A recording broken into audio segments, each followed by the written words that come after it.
এই যে আজকে ভিডিওটা দেখছো, এটা কিন্তু এক যুগ আগের ভিডিও, মানে বলতে পারো বেশ কয়েক মাস আগের। কেননা দেখতেই পাচ্ছ এই গরমে নিশ্চয়ই হাউস কোট পরবো না। ছিল ডিসেম্বর মাসের মতো ছিল। তো তখনকার ভিডিও আমি কবে এডিট করে রেখে দিয়েছি, ছাড়াই হয়নি। বললাম না, আজকাল দিন কোন দিক দিয়ে যাচ্ছে বুঝতেই পারছি না। সত্যি সত্যি বোঝা যায় না গো। যারা যারা এই মানে সিচুয়েশনটা ফেস করছো তারাই বুঝতে পারবে যে হ্যাঁ, সময় কি করে পেরিয়ে যায় বোঝাই যায় না। যাই হোক, এই পার্সেলটা আসার পরে আমি আনবক্সিং করে অনেক রকমের ইঞ্জিনিয়ারিংগিরি করলাম, দেখি তো কী করে কি হয়। তো সেটআপের পিকচারটা না আমার কাছে ছিল না, পরে ঋত্বিক পাঠালো। তবুও আমি চেষ্টা করেই যাচ্ছিলাম, হাল ছাড়িনি, আজকে আমাকে এটা করতেই হবে।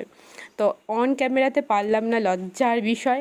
অনেক চেষ্টা করলাম কী করে কী করবে কী করে কী করবে।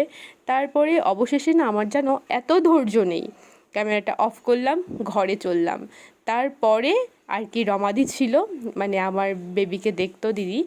তো ও আর আমি দুজনে মিলেই অ্যাসেম্বলটা করলাম। তো ক্রেডিটটা আমি নেবো না, রমাদিই অনেকটা করেছিল। তারপর মাম্মামের কাছে দিলাম, ও খেলছিলও। দেখো তো কীরকম লাগছে। আর হ্যাঁ, তোমরা ওকে প্রচুর আশীর্বাদ করো, আর তোমরাও ভালো থেকো। টাটা, নেক্সট ভিডিও নিয়ে আসবো খুব তাড়াতাড়ি।